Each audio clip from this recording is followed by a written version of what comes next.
Good morning, guys. Welcome to Saraswati Center. This side Niyati here from Saraswati Center. Okay, so today's video is about how to prepare English for SBI PO, or you can say any PO exam, right?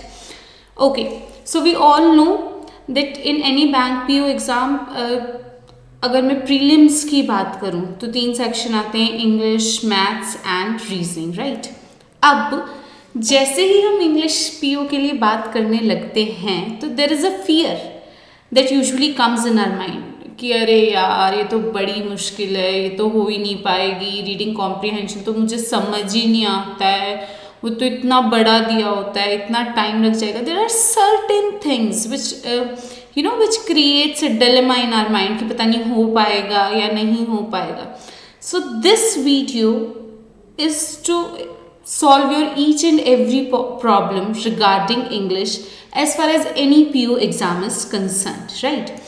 So ये बात करने से पहले कि हमें English कैसे पढ़नी है, क्या क्या उसके लिए किया जाना चाहिए, we need to know that what are the questions that come in any bank PO exam, कि कौन कौन से टॉपिक से क्वेश्चंस आते हैं, क्या क्या पूछा जाता है। So if I talk about that, then reading comprehension, rearrangement of sentences, cloze test, spotting the error, vocabulary and fill in the blanks. So these all are the topics. ये सारी चीज़ें हैं जो किसी भी बैंक पीओ के exam में हमसे पूछी जाती हैं, जिसमें से अगर मैं बात करूँ रीडिंग कॉम्प्रिहेंशन और रीअरेंजमेंट सेंटेंसेस की, ये इंटर रिलेटेड हैं। Cloze test, fill in the blank और कुछ हद तक वोकेबलरी भी इंटर रिलेटेड हैं। और उसके बाद बचता है हमारे पास spotting the error. Okay, so first of all we need to understand that the syllabus of English is divided into 3 parts. There are 3 aspects, right? The whole syllabus is based on RGV, where R stands for reading, G stands for grammar and V stands for vocabulary, right? तो 3 parts में आपका English का syllabus divided है, reading, grammar and vocabulary, ठीक है। चलिए अब सबसे पहले हम बात करते हैं आरसी की। I feel very awkward when you people or the students who are preparing for this PO exam says कि ये तो बहुत ही मुश्किल होता है, हमें तो समझ में नहीं आता, इतना लंबा दिया होता है। See, as far as I think, इससे इजी तो आपको कुछ लगना ही नहीं चाहिए। देखो यार, आपके सामने पैराग्राफ है, ठीक है, क्वेश्चंस पुट किए गए हैं कहाँ से? पैराग्राफ में से। आंसर्स कहाँ पे हैं? पैराग्राफ में। आपके सामने ही तो आंसर्स हैं, आपको बस ढूंढना है और करेक्ट ऑप्शन पे टिक करना है। कोई आपको फॉर्मूला अप्लाई नहीं करना, कोई उसके लिए रूल याद नहीं करना। तो it for everyone it should be the easiest option to attempt, but on the contrary it is the people think that ये बहुत ही मुश्किल होता है ना। तो अब हम ये देखते हैं कि ये ऐसी हमें क्या चीज़ें करनी पड़ेंगी, क्या चेंजेस लाने पड़ेंगे पढ़ने के तरीके में, जिससे हमारा रीडिंग कॉम्प्रिहेंशन अटेम्प्ट भी हो जाएगा और हम फुल मार्क्स उसमें ला पाएंगे ना। Okay, so the first thing which we need to consider is, or which we need to do is that we need to read newspaper daily, right? If you people have ever noticed, अगर आपने PO के exams previous, of course आप लोग practice कर रहे हो तो previous years questions आप लोग अटेम्प्ट करते होगे, प्रैक्टिस करते होगे।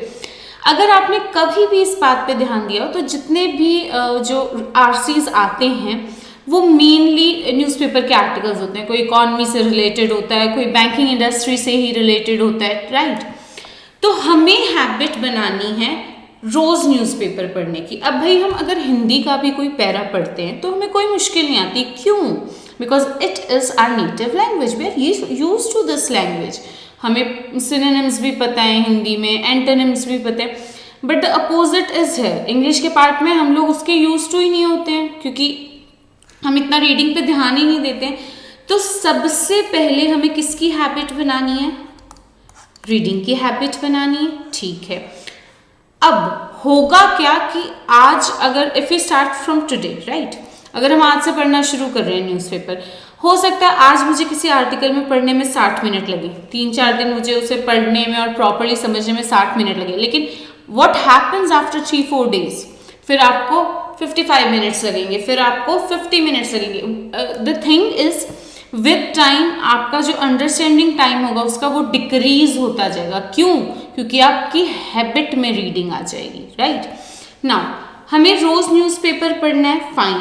Mark new words. नाउ बहुत सारे ऐसे वर्ड्स होंगे न्यूज़पेपर में, वोकेबलरी अच्छी होगी, वो आपको नहीं समझ में आएंगे. So what you need to do is mark them, find their meaning, write them somewhere. उससे ये क्या आपकी वोकेबलरी भी क्या हो जाएगी, इंप्रूव हो जाएगी. Again the same thing, routine reading will automatically increase your speed. Come time में आपको बेटर अंडरस्टैंडिंग होनी शुरू हो जाएगी.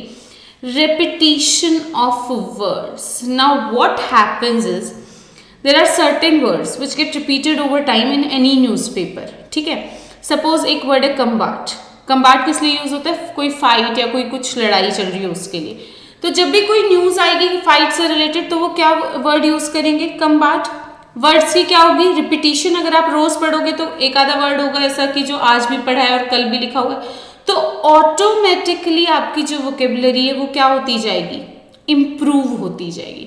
So these are the points which we need to consider while we are practicing for reading section of English. हमें रोज newspaper पढ़ना है, हम नए वर्ड्स भी उसके थ्रू याद कर लेंगे, हमें कम टाइम भी लगने लग जाएगा अगर हम रीडिंग को हैबिट बना लेंगे तो. Now let us discuss about vocab. अच्छा, अब वोकैब के बड़े सारे एस्पेक्ट्स हैं. जैसे अगर मैं क्लोज टेस्ट की बात करूं तो क्लोज टेस्ट में हमें 5 ऑप्शंस मिलते हैं. वो क्या होते हैं ऑप्शंस? वोकैब ही तो होती है, हमें पुट करना होता है वहां पे. Similarly fill in the blanks में भी हमें ऑप्शंस मिलते हैं, वो भी किस पे बेस्ड होते हैं? वोकैब पे. मोर ओवर आरसी में भी 3-4 क्वेश्चंस किस पे बेस्ड होते हैं? वोकैब पे. So vocab plays a very important role as far as bank PO exams are concern. Now अब हमें करना क्या है वोकैब को इम्प्रूव करने के लिए? अगेन हैबिट बनानी है हमें. नहीं, डेली लर्न 5 वर्ड्स. ये आपको ध्यान रखना है कि हर रोज एट लीस्ट कम से कम हमें 5 नए वर्ड्स याद करने हैं. 1 thing, maintain a diary to note down the words. We need to maintain a notebook or a diary so that we can write those words, write their proper meaning. उनके फिर हम antonyms भी लिखें, फिर synonyms भी लिखें, ताकि देखो 5 वर्ड याद कर रहे हो और उस 5 वर्ड्स के आप एंटोनिम सिनोनिम भी याद कर रहे हो, तो अगर 2-2 एंटोनिम और 2-2 सिनोनिम भी हुए तो इन टोटल आपने कितने वर्ड्स याद किए?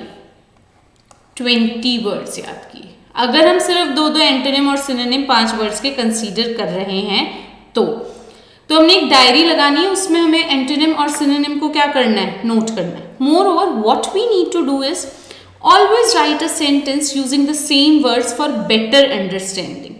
व्हाट हैपन्स इज कि कई बार हम क्रैम कर लेते हैं कि अरे चलो ठीक है मैंने ये याद कर लिया, ठीक है, पर हमें ये नहीं पता होता कि इस वर्ड को how to use that word in a sentence, कि ये कैसे आता है, ये किसी सेंटेंस स्ट्रक्चर में कैसे लिखा गया होगा, है ना. तो हमें एक हमेशा उस वर्ड से रिलेटेड एक सेंटेंस भी उस डायरी में लिखना है for our own better understanding. Right. तो अगर हम 5 वर्ड्स याद करेंगे तो ऑटोमेटिकली हमारे कितने लर्न हो जाएंगे? 20 वर्ड्स लर्न हो जाएंगे. हम डायरी मेंटेन करेंगे तो हम उन्हें रिवाइज कर सकते हैं. सुबह उठते ही we can make it a habit कि चलो मॉर्निंग में सबसे पहले उठते ही हमें वो डायरी पढ़नी है. ठीक है. सेंटेंस अगर हम उनकी बनाएंगे तो we would come to know कि कैसे ये यूज किए जाते हैं किसी भी आर्टिकल में.